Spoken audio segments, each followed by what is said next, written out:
How's it going, everybody? Thanks for checking out this video. Today we got this 2013 Audi Q5. It's a 3.0, so it's a V6 supercharged. It's not the 2.0. Premium Plus S-Line Quattro. And it's pretty loaded up. Got the roof rack. So it's got 102,000 miles only on it.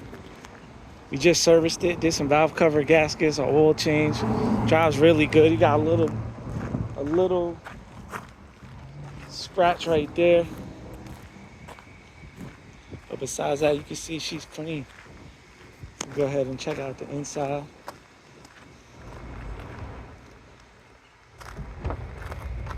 See here, clean leather, big old panel roof. There is no shade, so it is missing the shade. That is common on these old Q5s. They usually start sagging and then people remove them.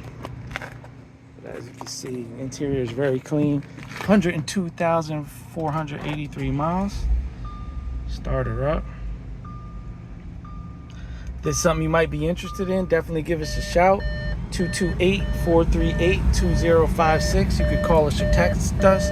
Check out more of our inventory at www.theautoconnectllc.com. Please like, comment, share, and subscribe. And if you have any Audi, Volkswagen, Porsche, or other foreign luxury or domestic vehicle, definitely give us a holler.